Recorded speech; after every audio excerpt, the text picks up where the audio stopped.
Assalamualaikum warahmatullahi wabarakatuh. Perkenalkan, nama saya Aulia Nabila. Saya dari kelas D3 MP 4302. Di sini saya akan menjelaskan mengenai bisnis plan Udit Risoles yang sudah saya buat. Yang pertama ada produk. Saya menjual produk makanan yang bernama Udit Risoles. Bahan dasar dari pembuatan Udit Risoles ini adalah tepung terigu. Udit Risoles memiliki dua macam varian rasa, yaitu Risoles mayo pedas dan Risoles mayo original. Perbedaannya terdapat di saus mayonisnya. Udit Risoles ini bertekstur lembut. Isi dari Risoles ini ada telur, ada sosis, dan ada mayonis. Udit risoles ini dapat disajikan sebagai camilan atau pelengkap makan siang ataupun makan malam. Kemudian ada model bisnis. Di sini saya berperan sebagai reseller karena usaha ini bukan milik saya sendiri. Saya hanya membantu pemilik usaha agar mendapatkan konsumen lebih luas. Di sini saya menggunakan model bisnis secara online dan offline. Saya juga melakukan sistem pre-order terlebih dahulu selama 3 hari menggunakan media sosial WhatsApp dan menawarkan secara langsung kepada tetangga dan keluarga terdekat. Jika sudah melakukan promosi selama 3 hari, saya akan melakukan pemesanan kepada supplier dan mengambil produk pada keesokan harinya. Setelah produk di tangan saya langsung memberikan kepada konsumen dengan cara mengantarkan ke rumah masing-masing tanpa ongkos kirim. Keuntungan menjadi reseller ini adalah tidak memerlukan modal yang besar, bisa mendapatkan harga yang lebih murah, dan tidak memerlukan toko fisik. Kemudian ada strategi pemasaran. Strategi pemasaran yang saya lakukan ini berdasarkan 4P, product, price, promotion, dan place. Yang pertama ada produk. Bagian utama dari suatu penawaran tentunya adalah produk itu sendiri. Elemen yang pertama ini adalah aspek terpenting dari strategi pemasaran. Produk adalah sesuatu yang memiliki nilai fungsional dan dapat digunakan oleh pelanggan untuk mencapai sesuatu.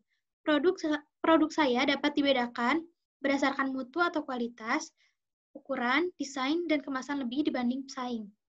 Kemudian yang kedua ada price. Harga adalah elemen terpenting kedua dalam strategi pemasaran. Harga itu adalah nilai yang didapatkan sebagai pengganti produk. Jika kita memberi harga terlalu tinggi, tidak akan ada yang membeli. Namun apabila kita memberikan harga yang terlalu rendah, penjual akan merasa kerugian. Maka dari itu, saya menyediakan harga yang terjangkau oleh masyarakat dan tidak merugikan penjual. Yang ketiga ada promotion. Promotion atau promosi ini adalah strategi yang diterapkan oleh pemasar atau penjual untuk membuat pelanggan sadar akan keberadaan produk atau mereknya. Promosi ini dapat berupa komunikasi dengan pelanggan tentang produknya yang ditawarkan dan layanan apa yang bisa dikerjakan oleh pemasar atau penjualnya. Di sini promosi yang saya lakukan melalui media sosial dan informasi dari mulut ke mulut. Karena melihat media sosial sekarang adalah bentuk promosi paling efektif dan tidak memakan waktu banyak. Kemudian yang terakhir ada place. Yang dimaksud dengan tempat atau place dalam strategi pemasaran ini pada dasarnya adalah saluran distribusi yang mengacu pada lokasi di mana produk tersedia dan dapat dijual atau dibeli.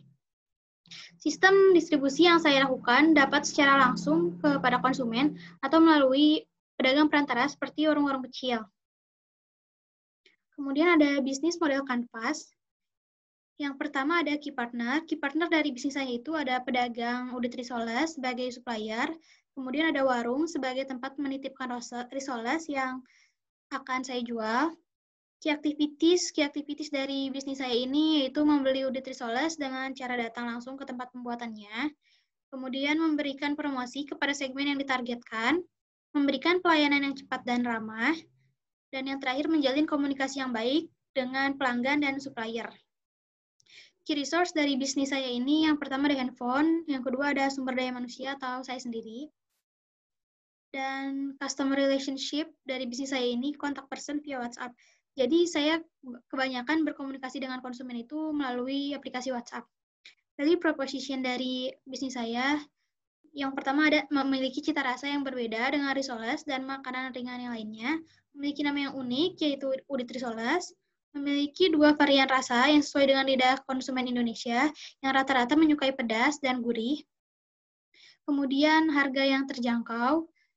Yang terakhir, kami memiliki bahan baku yang bersih, higienis, dan sehat.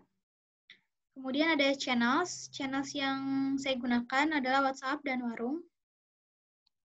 Kemudian ada customer segment. Segmen target saya yaitu semua kalangan, mulai dari anak-anak, remaja, dewasa, dan orang tua. Kemudian ada siswa, mahasiswa, karyawan, ibu rumah tangga. Intinya semua profesi, semua kalangan bisa menikmati resource ini. Kemudian revenue stream saya itu ada modal saya sendiri. Kemudian cost structure saya itu ada biaya produksi, biaya transportasi, dan kemasan. Kemudian cash flow target saya menargetkan 20 pieces risoles pada tiap minggunya dengan harga satuan 3.500. Saldo awal saya minggu pertama itu 55.000, total penjualan saya di minggu pertama itu 70.000, total pengeluaran saya di minggu pertama itu 55.000 dan saldo akhir saya di minggu pertama itu 70.000. Saldo awal saya di minggu kedua itu 70.000, total penjualan saya di minggu kedua itu 70.000, dan total pengeluaran saya di minggu kedua ini 55.000. Saldo akhir saya di minggu kedua 85.000, saldo awal saya di minggu ketiga 85.000, total penjualan saya di minggu ketiga itu 70.000, total pengeluaran saya di minggu ketiga itu 55.000, dan saldo akhir saya di minggu ketiga itu 100.000. Dan saldo awal saya di minggu keempat 100.000, total penjualan saya di minggu keempat itu 70.000, dan total pengeluaran saya di minggu keempat itu 55.000. Kemudian yang terakhir saldo akhir saya di minggu keempat itu 115.000. Kemudian ada cash flow realisasi. Setelah saya merealisasikan penjualan saya, ternyata saya melebihi dari target yang saya perkirakan. Pada minggu pertama, saya menjual 25 pieces risol original dan 10 pieces risol maya pedas dengan harga satuannya 3.500. Saldo awal saya di minggu pertama ini 89.500. Total penjualan saya di minggu pertama ini 122.500.